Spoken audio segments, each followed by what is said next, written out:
So as you probably realize, Voldemort was a mass murderer. I mean, we've all learned that by now. But one thing I've often wondered is if Voldemort actually enjoyed killing people. I mean, we see that he enjoyed torturing people. But what about the actual act of killing? We see him enjoy it sometimes, but other times it seems like it's just another task. You know, it's interesting because, yeah, we've seen him torture people and even enjoy it. But when it comes to the act of killing itself, well, it's a bit less clear.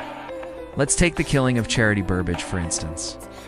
This is arguably one of the most disturbing scenes in the books, but also one of the more telling. It's not just because it shows us the depths of Voldemort's cruelty, but because it shows us how casual he can be with the act of murder. Like he doesn't care about being neat or efficient or anything like that. I mean, he just brings her back to his bedroom and kills her in front of his fireplace.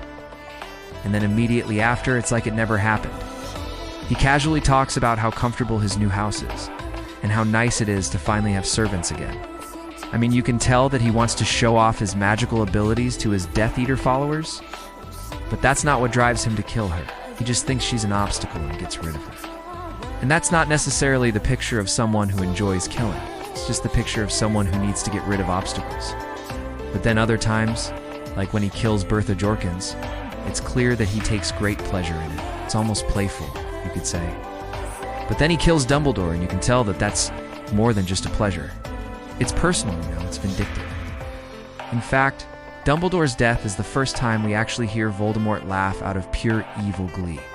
So it would seem that whether or not Voldemort likes killing someone depends on who they are and why he's doing it. It's like if it's a random muggle or witch or wizard, then it's really just a means to an end.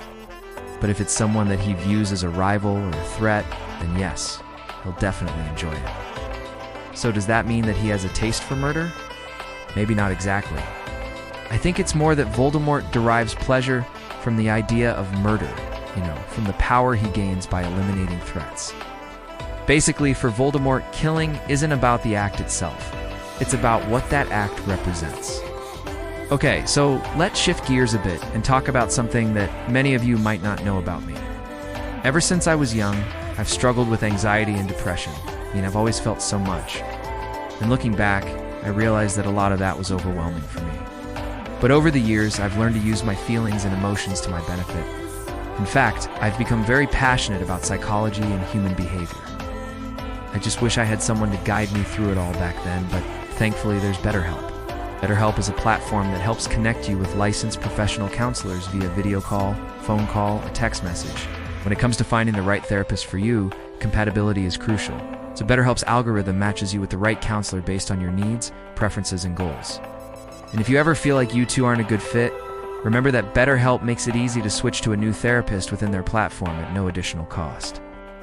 Now, if you're like me, then you'll probably appreciate that it's flexible, convenient, and fits into your schedule. After all, BetterHelp is available 24/7, and you don't have to worry about insurance or paperwork. In fact, you can even go for a walk while you talk, which I think is pretty cool. So it's like walking therapy, but better. All you need is a smartphone with a connection, and you can even contact your counselor via the app anytime between sessions. Okay, so let's talk about Bellatrix Lestrange, shall we? One of Voldemort's most loyal followers, but also one of his biggest obstacles. I mean, let's face it, she was a pain in the butt.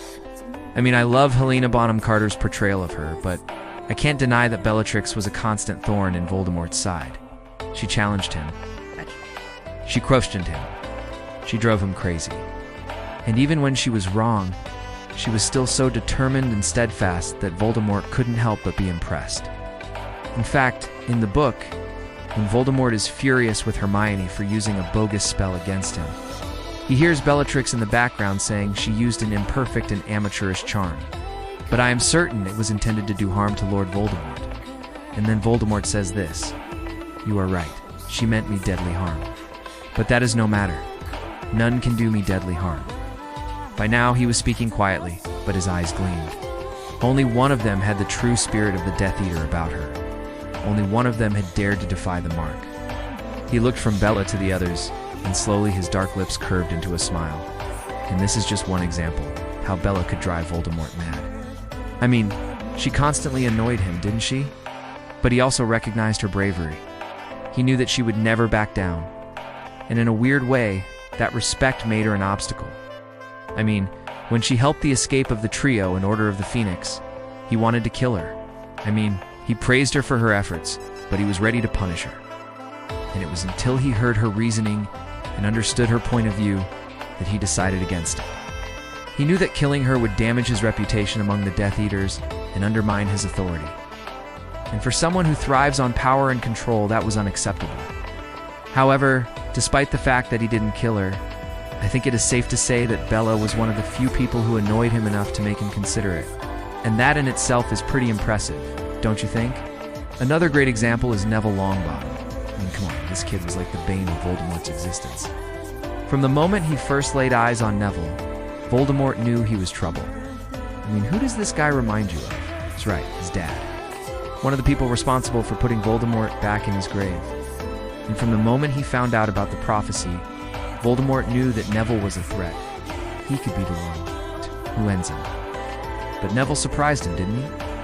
I mean, he wasn't just a scared little kid. He grew into a brave, resilient young man who fought alongside the greatest heroes in the wizarding world. And that's something that Voldemort just couldn't wrap his head around. I mean, he thought he had killed Neville's parents. He thought he had broken his spirit. But Neville surprised him at every turn. And I think that frustrated Voldemort. I mean, this kid was supposed to be a nobody. He was supposed to be a scared, insignificant student at Hogwarts. But instead, he became a legend. And that's something that Voldemort just couldn't accept. I mean, Neville was just a muggle born. He wasn't supposed to be anything special.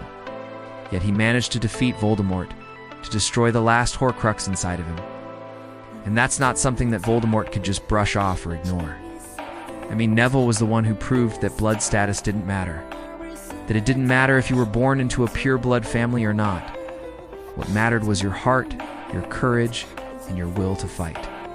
And that's something that Voldemort just couldn't accept. He spent his entire life trying to prove that purebloods were superior, that they were the ones who had the right to rule the wizarding world. But Neville showed him that that wasn't true. That it didn't matter if you were a muggle-born, or a half-blood, or a pureblood. What mattered was what was inside of you, and that's something that Voldemort just couldn't accept. He couldn't understand why someone like Neville could be so brave, so selfless. I mean, he had everything to lose. Could have easily chosen to stay on the sidelines, to not get involved. But instead, he chose to stand up and fight. And that's something that Voldemort just couldn't understand. I mean, he had all the power, all the resources, all the knowledge, yet he still managed to mess it all up because of his inability to accept others. He was too busy trying to maintain his image, his reputation, his legacy, that he failed to see what was really important. And that's something that Voldemort just couldn't understand. He couldn't accept. And in the end, it was Neville, the boy he had tried so hard to break, who ended up being his downfall. And that's just ironic. Now, thanks for watching. I hope you enjoyed this video, and I hope it made you think differently about Voldemort and his relationship with other characters. If you haven't subscribed yet, please do so. Also, thank you to all my patrons. And now, until next time, remember that it does not do to dwell on dreams and forget to live.